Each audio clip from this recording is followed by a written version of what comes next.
দিদি এ করবে, জল এসে গেছে। এসে হয়ে গেছে। আর নিবি? হ্যাঁ। এখন আমরা 7 জায়গা মিলে একসাথে হয়েছি। আর আজকে আমি তৈরি করেছি কাঁঠাল দিয়ে কাঁঠালের গুড়। আর আমরা তো খেজুরের গুড়, তালের গুড়, আখের গুড় সকলেই খেয়েছি, কিন্তু কাঁঠালের গুড় কেউ খায়নি। পম্পা তো আবার কাঁঠাল খেতেই ভালোবাসে না, তার আবার কাঁঠালের গুড়টা খুব ভালো লেগেছে। আর তার সাথে আমি তৈরি করে নিয়েছিলাম গোলা রুটি। এই গোলা রুটিটা যে কোনো গুড়ের সাথে খেতে খুব ভালো লাগে। দারুণ লাগছে, আবারও খাইয়ে দিয়েছে, ওই জন্য আরও টেস্ট বেড়ে গেছে। এই কাঁঠালের গুড়টা আমি কিভাবে করেছি চলো তোমাদেরকে দেখিয়ে নিই।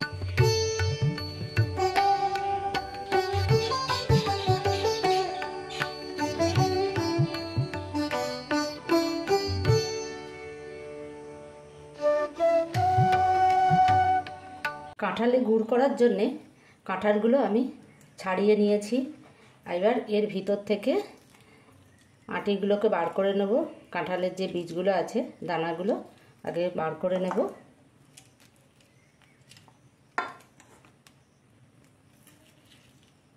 এইভাবে সবকটা বীজ আমি বার করে নেব।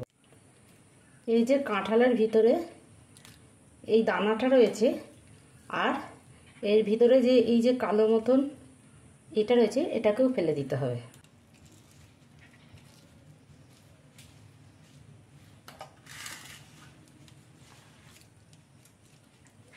কাঁঠালের দানা বার করা হয়ে গেছে। এবার কাঁঠালগুলোকে আমি এইভাবে সরু সরু করে চিড়ে নেব। প্রথমে কাঁঠালে গুড় করার জন্যে কাঁঠালটা নরম হলে ভালো হয়। এটা খাজা কাঁঠাল, তাই অতটা বেশি নরম নয়। বেশি নরম হলে রসটা বেশি বেরোবে আর কি। আমি এইভাবে আগে কাঁঠালগুলোকে সরু সরু করে আগে চিড়ে নেব।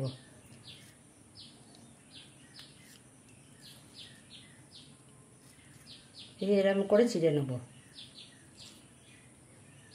পিসগুলো এরকম সরু সরু করে চিড়ে নিয়েছি। আর এখানে নিয়েছি খাবার যে চুন হয় পানের, সেই চুন। সেই চুনটা দিয়ে ভালো করে মেখে নেব।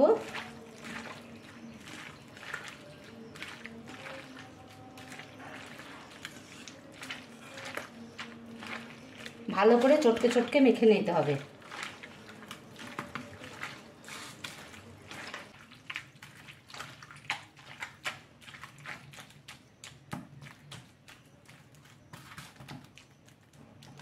ভালো করে চুনটা দিয়ে মাখানো হয়ে গেছে। এবার আমি 2 ঘন্টার জন্যে ঢাকা দিয়ে রেখে দেবো। কাঁঠালের গুড়টা কাঠে করব, আমি কাঠের উনুনটা করে নেব।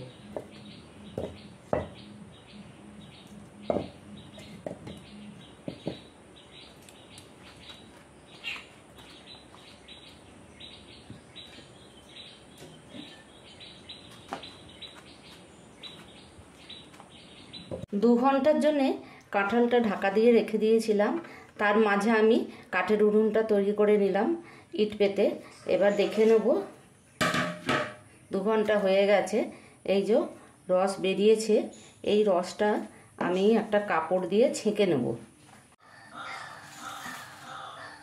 এরকম একটা বড় গামলা নিয়েছি, আর একটা এরকম সাদা কাপড় নিয়েছি। এর মধ্যে আমি অল্প অল্প করে দেব, দিয়ে রসটাকে বার করে নেব।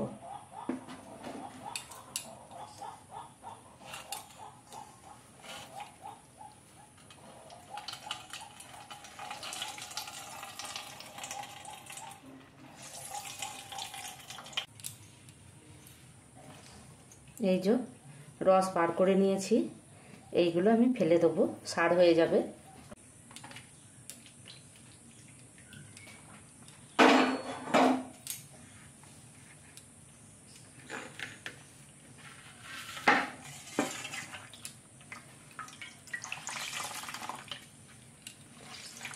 চুনটা দিতেই হবে, চুন না দিলে কিন্তু রসটা বেরোবে না।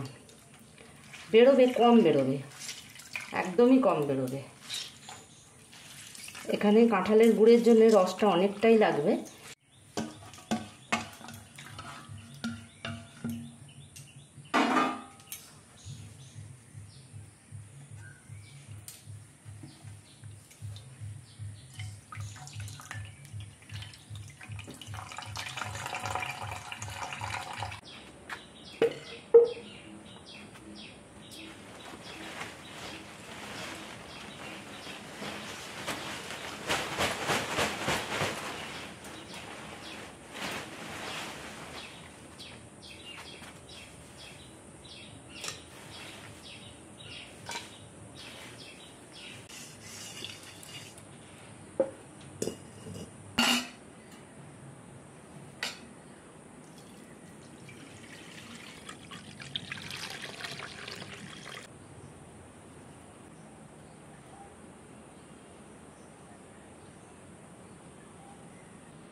কাঁধটা উঠেছে, এটাকে তুলে ফেলে দেবো।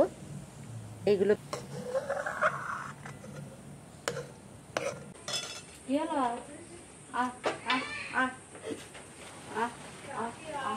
কি হলো? জলে ভিজছিস?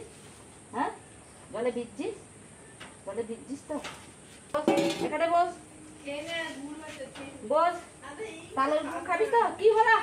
চপ চপ দাঁড়া দাঁড়া।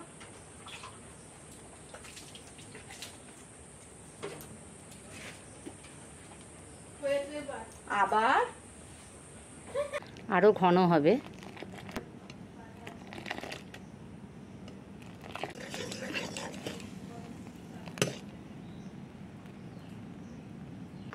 খুব সুন্দর সেন্ট বেরিয়েছে কাঁঠালের। কেউ কাঁঠাল পছন্দ করে, কেউ আবার পছন্দ করে না। যারা পছন্দ করে তাদের খুব ভালো লাগবে এই কাঁঠালের গুড়টা।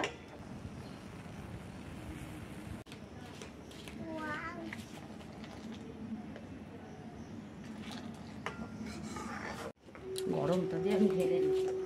গরম গরম। চলো, গুড়টা হয়ে গেছে, আমি এবার ঢেলে নেব। আর দিচ্ছি, তারাও ঢেলে নি। গুড় তো এসো বনি, এসো না, অল্প দেবো তো।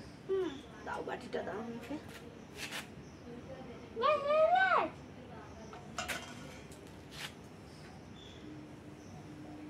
গরম খাবে না, জিভ পুড়ে যাবে।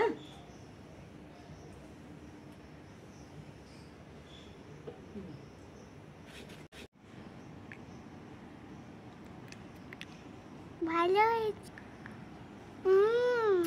ভালো হয়েছে জন। গুড় খাচ্ছে, বাটি চুমু দিকে।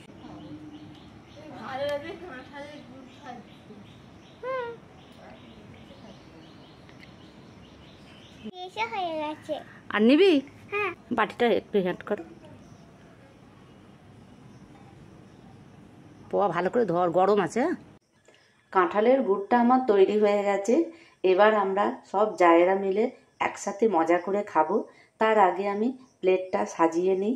খেজুরের গুড় আর আটা দিয়ে গোলা রুটি তৈরি করেছি।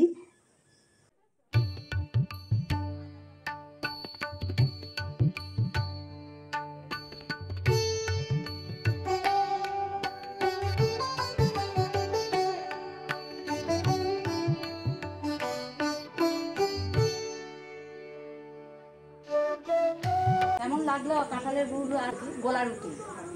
সত্যি অসাধারণ লেগেছে। হ্যাঁ, খেজুরের গুড় খেয়েছি, তারপরে আখের গুড় খেয়েছি। হ্যাঁ, কিন্তু কাঁঠালের যে এমন গুড় আর এমন যে দেখতে গুড় হয়, এত সুন্দর গুড় বানানো যায়, এটাই একটা। আর পুরো দেখো গুড়ের মতন দেখতে, একদম পিওর গুড়ের মতো। আমি হচ্ছে কাঁঠাল পছন্দ করি না, কিন্তু গুড়টা দেখছি যে খুবই সুন্দর হয়েছে। খেয়ে টেস্ট করে দেখলাম যে খুব সুন্দর লাগছে। এবং এই রুটিটার সঙ্গে তো আরো অসাধারণ লাগছে। আমি তাই ভাবছি পম্পা তো কাঁঠাল খায় না, কি জানি খাবে কিনা, তাকে দেখছি না দারুণ হয়েছে, এটা ভালো যে লেগেছে, পিওর গুড়ের মতো হয়েছে, আমার এটা দেখেই খুব ভালো লেগেছে।